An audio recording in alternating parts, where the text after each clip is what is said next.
एक नवरात्रे में जो पंचमी तिथि होती है, नवरात्रे की जो पंचमी तिथि है, उस पंचमी तिथि के दिन अशोक सुंदरी का जो स्थान होता है उसको समझिएगा थोड़ा सा। जैसे ये शिवलिंग है और ये जलाधारी है भगवान शंकर की। ये शिवलिंग, ये जलाधारी, और जलाधारी में जो जल बहता है उसमें बीच में जो मोटी सी लाइन रहती है वो अशोक सुंदरी होती है।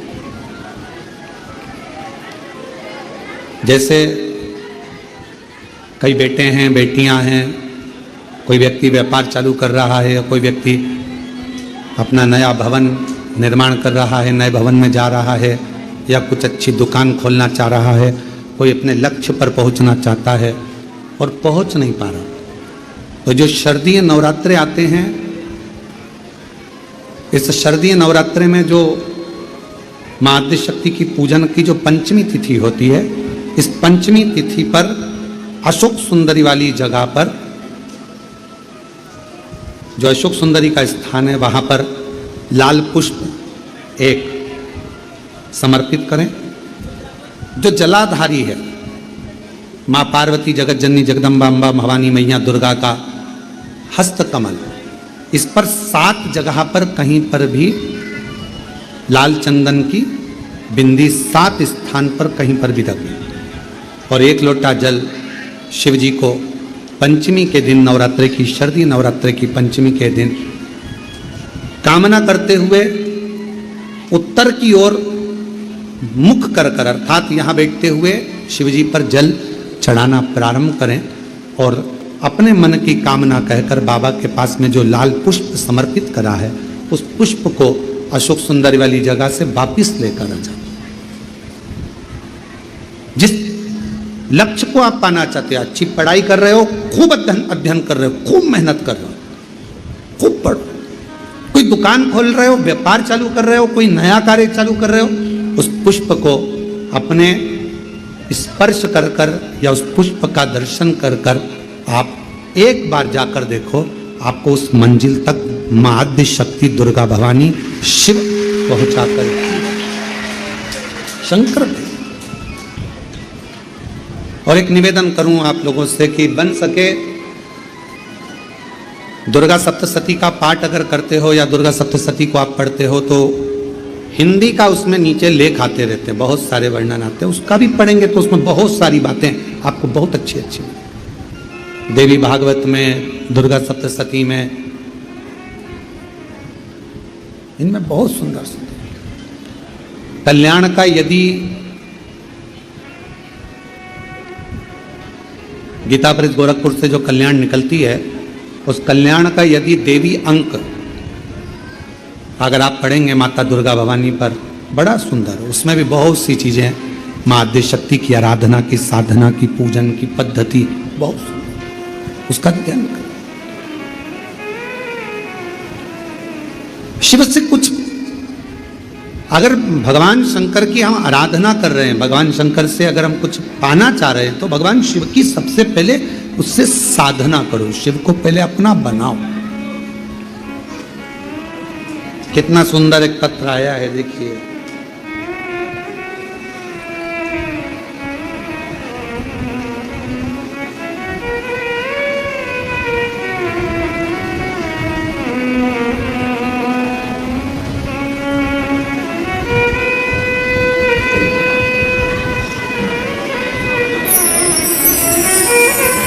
मैं पूनम,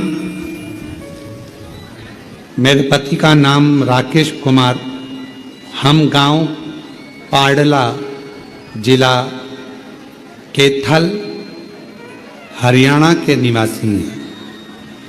कहीं बैठे हों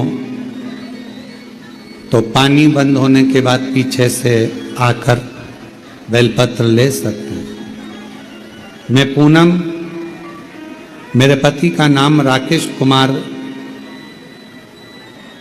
गांव पाडला, जिला कैथल, हरियाणा के रहने वाली हूँ। मैं एक लोटे जल का क्या वर्णन करूं। मेरे पति 5 साल से बीमार थे, उनके गले में गठान हो गई थी और गले की गठान डॉक्टर ने ऑपरेशन का बोल दिया था, परंतु ये भी कहा था कि ये ठीक नहीं है। अब गले में गांठ 5 साल से, और 5 साल से गले में गठान, और वो गठान डॉक्टर ने ऑपरेशन का कह दिया, करें तो करें क्या। तब किसी ने कहा कि सीहोर वाला महाराज कथा करता है, शिव महापुराण की कथा बोलता है, अगर ऑनलाइन टीवी के सामने भी बैठकर सुनोगे और दिल से कामना करोगे तो वो पूरी जरूर करे। किसी के कहने पर विश्वास किया, आपकी कथा टीवी पर सुनना प्रारंभ करी, क्योंकि हम कैथल के निवासी हैं, हमको नहीं मालूम कि सीहोर कहाँ है, हम यहाँ नहीं आए। बाबा से प्रार्थना करते रहे, शिव मंदिर जाना चालू करा आपके कहने पर। शिव जी को जल चढ़ाते, जल लाकर अपने पति को देते, पति उसको गले में लगाते। डॉक्टर तो कह रहा था कि ना जाने क्या क्या है, ऑपरेशन कराओ, 5 साल से परेशान थे। अब डॉक्टर कुछ बोल रहा है, बार बार ऑपरेशन का कह रहा है, पति कह रहा है कि ऑपरेशन करा लें। मेरा विश्वास जागा कि टीवी पर महाराज जी कहते हैं कि सारी समस्या का हल एक लोटा जल। एक बार अपन जल तो चढ़ाए। गुरुदेव 1 महीना लगातार शिव जी पे जल चढ़ाया, पति को जल दिया, बेलपत्र दी, और बाबा की ऐसी कृपा हुई, जो 5 साल से गठान थी, बाबा की कृपा से पूरी खत्म हो गई। और डॉक्टर ने पूरी रिपोर्ट नॉर्मल आ गई। आज हम बाबा को प्रणाम करने के लिए कैथल से, हरियाणा से यहाँ आए हैं। एक लाइन अच्छी लिखी है, आप और हम गुनगुना लेते कि भर दिया भंडार काशी वाले ने, लुटा दिया भंडार काशी वाले ने। ये शिव की कृपा। एक पत्र और बड़ा सुंदर है। मेरा नाम अंजू तिवारी है। मैं कुबरेश्वर धाम की हकीकत देखी हूं।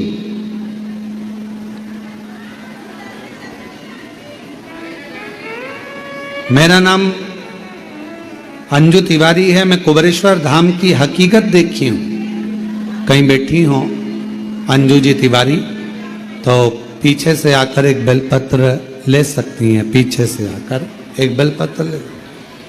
मैं कुबरेश्वर धाम की हकीकत देखी हूं। कोई हमसे पूछे तो हम बताएं इस धाम में क्या होता है। मेरा भतीजा हर्षित शुक्ला IIT खड़गपुर की तैयारी कर रहा था। उसकी नौकरी नहीं लग रही थी सरकारी। हम लोग कुबरेश्वर धाम आए, कंकर शंकर की पूजा की। यहाँ से जाने के मात्र 15 दिन के बाद बाबा की कृपा से उसकी नौकरी सरकारी लग गई। हम बाबा को यहाँ प्रणाम करने के लिए हैं। गुरुदेव शिव शिव है। एक पत्र और है।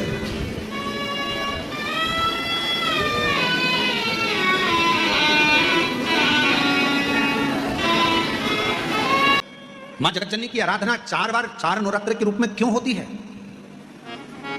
हमारा बचपन, हमारी जवानी, हमारी अधेड़ी और हमारा बुढ़ापा, 4 अवस्था में ये नवरात्र की जो साधना होती है, नवरात्र में जो आराधना होती है, जो नवरात्र में माँ आद्य शक्ति दुर्गा भवानी माँ पार्वती की पूजन होती है, माँ गोरा के रूप में, चंद्रघंटा के रूप में, स्कंद के रूप में, कुष्मांडा के रूप में, माँ कात्यायनी के रूप में, माँ कालरात्रि के रूप में, जब हम माँ आद्य शक्ति की आराधना करते हैं तो वो नवरात्र हमारे शरीर को एक ऊर्जा देते हैं, एक एनर्जी देते हैं, एक बल देते हैं। नवरात्र आएंगे, प्रारंभ होंगे।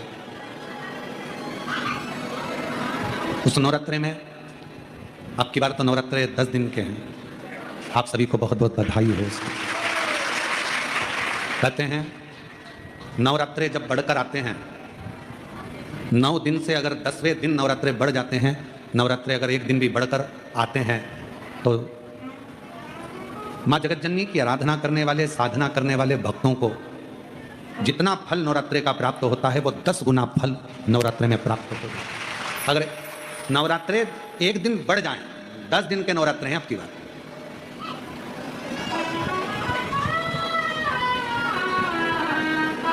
जो शारदीय नवरात्र इस वर्ष प्रारंभ हो रहे हैं वो 10 दिन के हैं, बढ़कर आ रहा है। शिव शक्ति की खूब आराधना करो, भगवान शंकर और पार्वती की खूब साधना करो, शिव पार्वती का भजन करो, शिव पार्वती का स्मरण करो, शिव पार्वती की भक्ति करो, मंत्र जाप करो, नाम जाप करो, कीर्तन करो, आराधना करो, साधना करो, वो फल देते हैं। आराधना साधना मां अंबा जगदंबा की शिव के साथ करो।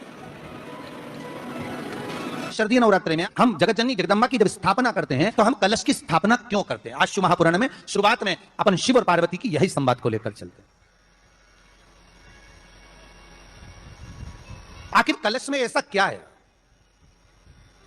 कलश के अंदर आखिर ऐसा क्या विराजमान है कि 33 कोटि देवता उस कलश के अंदर आकर बैठ जाते हैं? महाराज,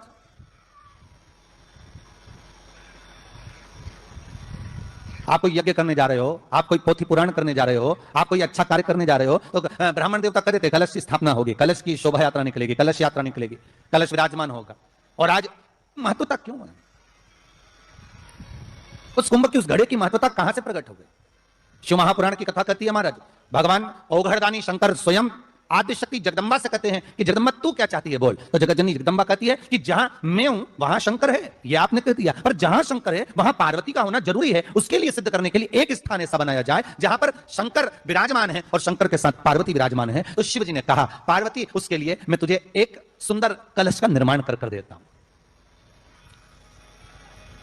दुनिया का रचनाकार, दुनिया की रचना करने वाले महाराज, संपूर्ण ब्रह्मांड की रचना करने वाले, जिनको भगवान शिव ने स्वयं ब्रह्मदेव से कहा है कि ब्रह्मा जी तुम सृष्टि खंड को आगे बढ़ाइए, सृष्टि की रचना कर।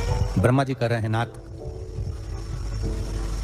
इस सारे ब्रह्मांड को रचना करना है, कर दूंगा, मना नहीं है, पर रचना करता भगवान ब्रह्मा जी कहते हैं कि मैं संसार को एकत्रित करूं, उससे पहले 33 कोटि देवताओं को मुझे एकत्रित करना, और सारे 33 कोटि देवता एक जगह पर आकर विराजमान हो जाए, ऐसी कोई व्यवस्था करना। शंकर भगवान ने कहा बनाओ ब्रह्मदेव, तुम निर्माण करो। ब्रह्मा, शास्त्र कहता है कि भगवान शिव स्वतः, शंकर तो शंकर है, भगवान शंकर ने एक मट्टी का सुंदर सा भाग ढेला एकत्रित करा, उस ढेले से भगवान ने एक सुंदर कुंभ का निर्माण करा, एक सुंदर कलश का निर्माण करा। भगवान कुंभ का निर्माण कर रहे हैं, भगवान कलश का निर्माण कर रहे हैं, और भगवान स्वयं ब्रह्मदेव कर रहे हैं कि आप ऐसा निर्माण कर दो जिसमें 33 कोटि देवता स्वतः विराजमान हो जाए। तो भगवान ने उस कलश का निर्माण कर दिया। आप कलश का निर्माण करा तो स्वयं भगवान ब्रह्मदेव बोले, प्रभु इस कलश के अंदर मेरा स्थान कहां है? मेरा स्थान कहां है?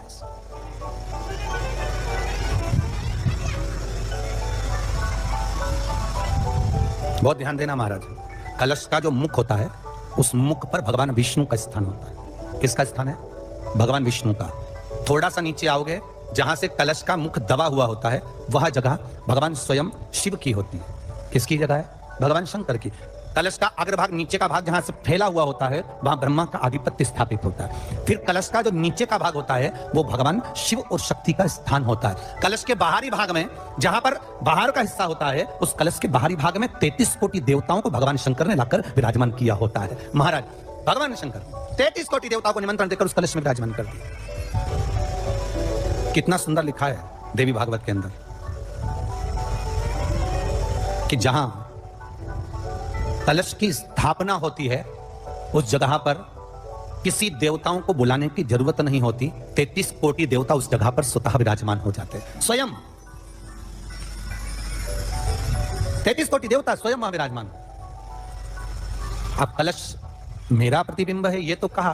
भगवान शिव की कथा कर रही है। औघड़दानी त्रिकालदर्शी कैलाशी शंभू के पास में उस समय पर कामदेव की धर्मपत्नी रति भी है, जिसके नयनों में जल भरा हुआ।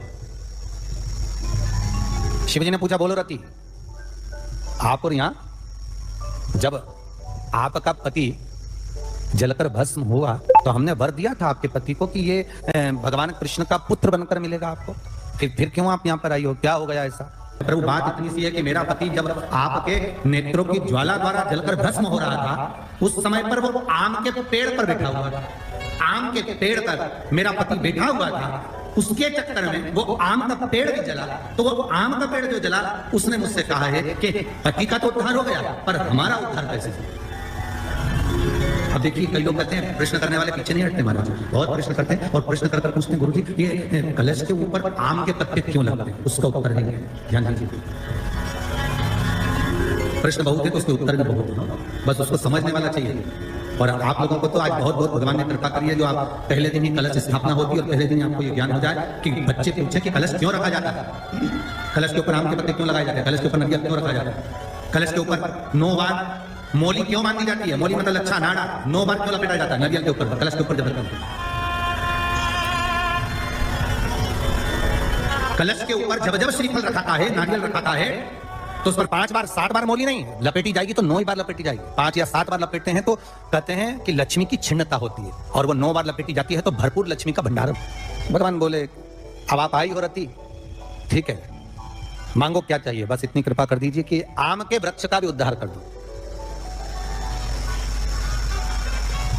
शिव जी ने कहा हम वर प्रदान करते हैं रति, जहां शिव और शक्ति है, जहां 33 कोटि देवता इस कलश के अंदर विराजमान होंगे, उस जगह पर स्वयं कंठ पर जहां पर मेरा निवास होगा, उस जगह पर ये आम के पल्लव अमृत के तुल्य माने जाएंगे और इनका निवास हमारे ही हाथ में, हमारे ही हस्त कमल में विराजमान होगा, हमारे ही हाथ में। अब आम के पल्लव को बाबा ने विराजमान किया। अब आया है उसके ऊपर क्या रखते हो, श्रीफल नारियल, ठीक है। नारियल कौन, अब उसका भी प्रसंग शिव महापुराण में, स्कंद पुराण में बड़ा सुंदर है, ठीक है। भगवान शंकर और पार्वती विराजमान है कैलाश पर्वत पर। भगवान शिव के मन में बात आई, शंकर भगवान ने मां पार्वती जी से कहा हे जगतधात्री, हाँ प्रभु बोलिए सुनो।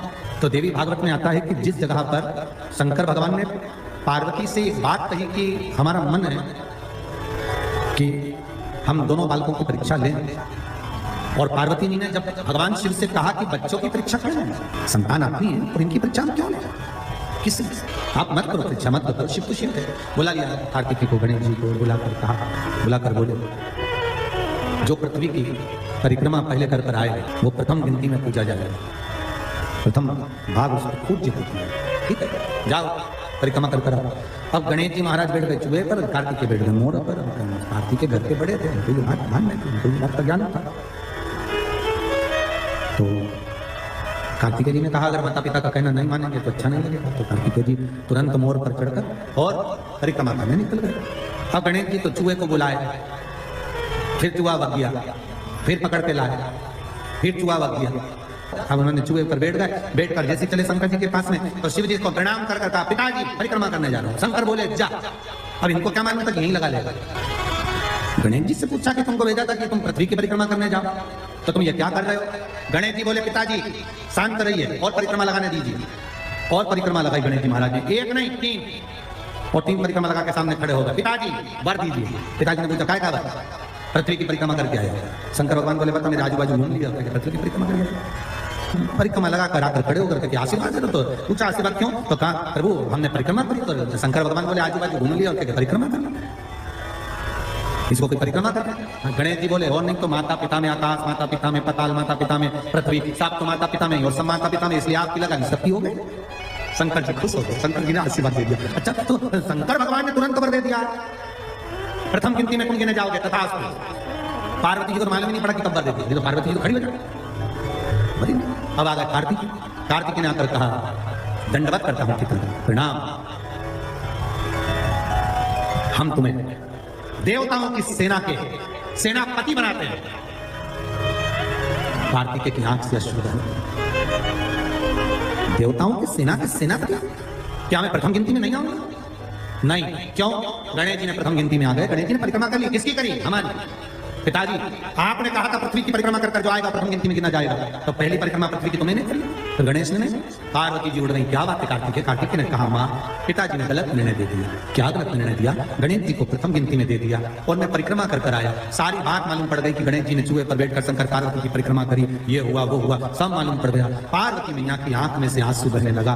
पार्वती उठकर खड़ी होकर शंकर भगवान से बोली प्रभु बहुत भोले हो आप, इसलिए आपका नाम भोला शंकर है। बहुत भोले, एक बेटे को भेज दिया पृथ्वी की परिक्रमा करने और दूसरे बेटे ने आपकी परिक्रमा करी और आपने उसे वर प्रदान कर दी।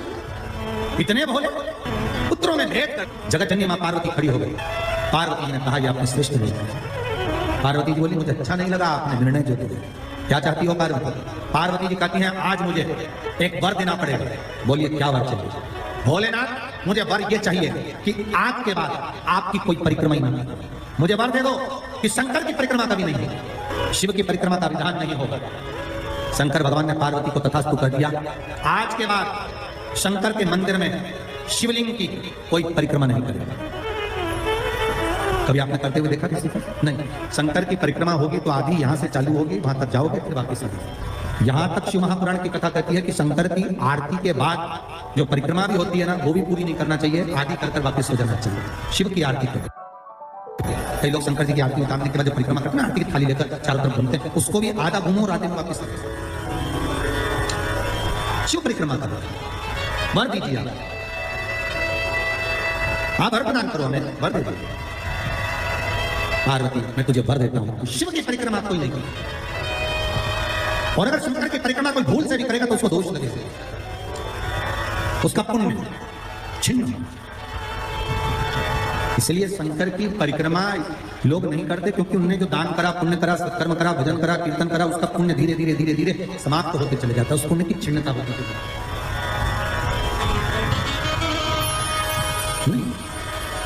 पार्वती जी बोली, प्रभु हमें मेरा निवेदन स्वीकार करेंगे? बोलो क्या बात है? पार्वती जी बोलती हैं, आपने गणेश जी को प्रथम पद दिया है, तो इस कार्तिकेय को भी प्रथम पद प्रदान करिए। शिव जी बोले, ये नहीं हो सकता, क्योंकि प्रथम पद एक ही होता है। प्रथम पद केवल एक होगा और वो एक पद मैंने प्रदान कर दिया। अब मैं दूसरा पद कैसे प्रदान कर सकता?